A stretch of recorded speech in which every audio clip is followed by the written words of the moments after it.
Shriram Samarth. 28 February. भगवंताजवळ नामाचे प्रेमच मागा. भगवंतापाशी मागणे मागताना काय मागाल? तुम्ही त्याच्याजवळ नामाचे प्रेमच मागा, दुसरे काही मागू नका. देवाजवळ मागणे मागताना चूक होऊ नये. एखाद्या शिक्षकाने विद्यार्थ्यांना वर्षभर उत्तम रीतीने शिकवले. परीक्षेच्या वेळी परीक्षक कोणते प्रश्न विचारण्याचा संभव आहे हे सांगून त्यांची उत्तरेही सांगून ठेवली. पण परीक्षक परीक्षा घ्यायला आला असता प्रश्नांची उत्तरे विद्यार्थ्यांनीच द्यायची असतात. तिथे शिक्षक हजर असला आणि विद्यार्थी उत्तर चुकीचे देतो आहे हे जरी त्याला दिसले तरी तिथे त्याला काही बोलता येत नाही. तशी माझी स्थिती आहे.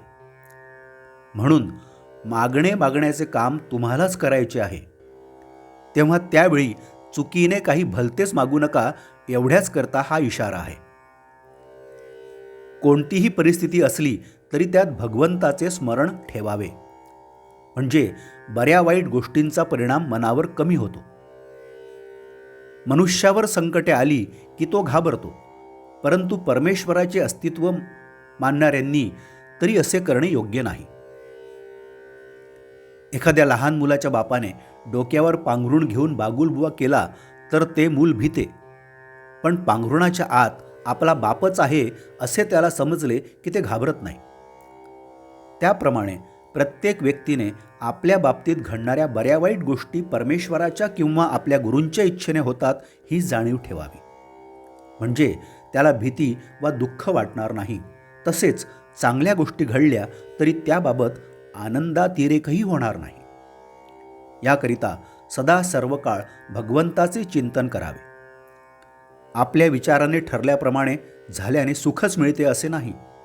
काही वेळेस आपल्या विचाराच्या उलट होऊनही मागाहून तसे झाल्यानेच बरे वाटते.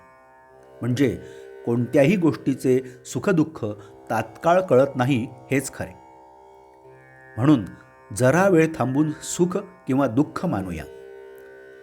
कर्ज फिटताना जसा आपल्याला आनंद होतो तसा देहभोग भोगताना आपल्याला आनंद झाला पाहिजे.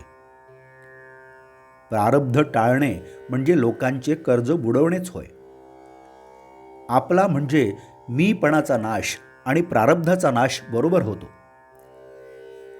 भगवंता, प्रारब्धाने आलेल्या दुःखाचा दोष तुझ्याकडे नाही. जर त्या दुःखामुळेच तुझे अनुसंधान टिकत असेल तर मला जन्मभर दुःखामध्येच ठेव असे कुंतीने भगवंताजवळ मागितले. यातले मर्म ओळखून वागावे आणि काहीही करून अनुसंधानात राहण्याचा प्रयत्न करावा. बोधवाक्य. भगवंताला अशी प्रार्थना करावी की देवा, प्रारब्धाने आलेले भोग येऊ देत, पण तुझे अनुसंधान मात्र चुकू देऊ नकोस. जानकी जीवन स्मरण जय जय राम. नमस्कार. मी परत एकदा आपल्याला विनंती करतो की माझं चॅनल कृपया सबस्क्राईब करावं. धन्यवाद.